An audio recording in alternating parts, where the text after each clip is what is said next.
Inktober belongs to the artists. Inktober belongs to you.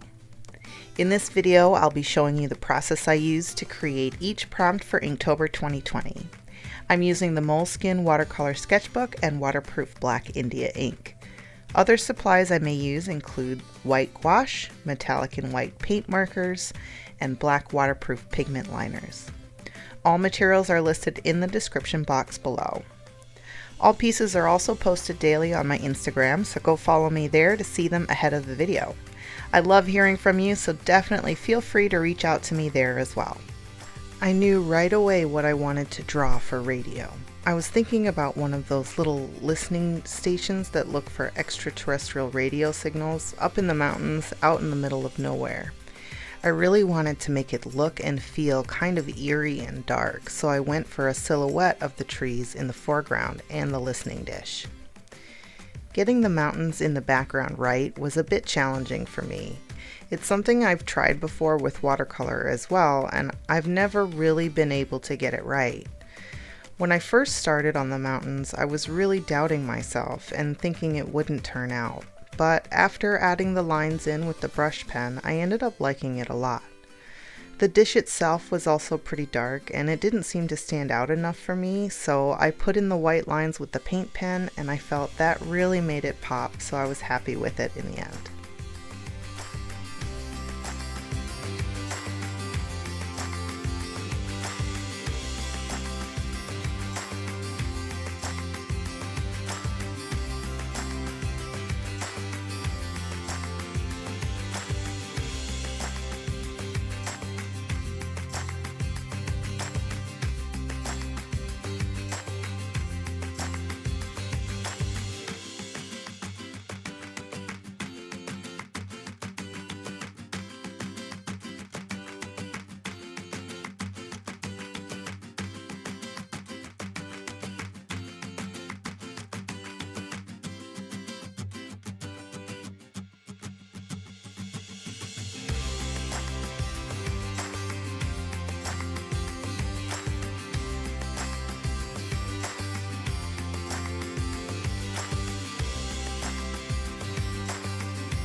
For this prompt, I had a few different ideas, such as a butcher knife with creepy eyes being reflected in it, but then I thought about blades of grass and really wanted to see where I could go with that.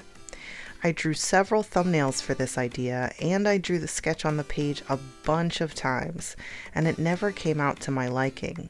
I finally decided I was just going to go for it with the brushes and the ink wash and see what I could do. I've always been more comfortable with a brush than with a pen or a pencil, so I was really hoping I could get it right. Turns out that's exactly what I needed to do. Once I began, it really started coming together exactly as I saw it in my head. And I love all the different layers that give it depth. I thought this would take me a long time to complete, but it actually only took me about 10 minutes to do from start to finish, and I was really pleased with the result.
The cute little ladybug sitting in the shade under the leaf is definitely my favorite part.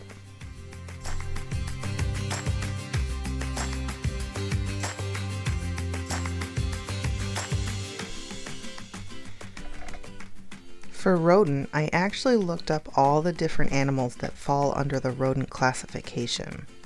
Turns out chinchillas are rodents and they're so cute. So I decided I was going to draw a baby chinchilla in a little glass. I thought the hardest part would definitely be the glass and getting it to look like glass, but actually I had the most difficult time with the face and the fur. Furry animals are not something I paint or draw very often.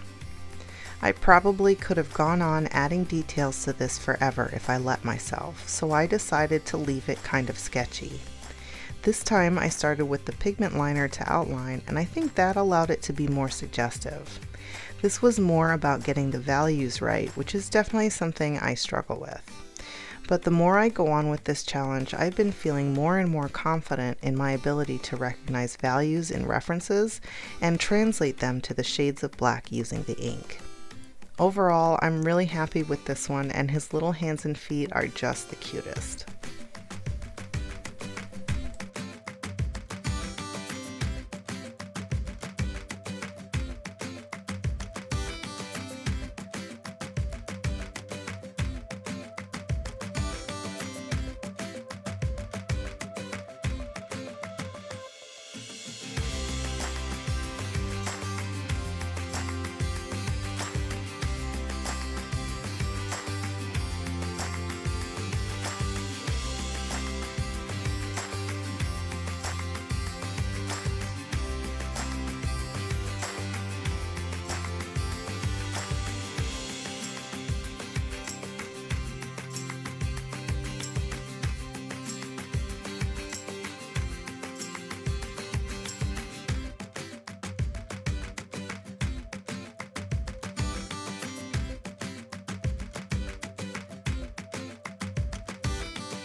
If you enjoyed this video, let me know by giving it a thumbs up and tell me what you thought in the comments. Make sure you're subscribed so you don't miss any future videos. Thanks so much for watching. Bye!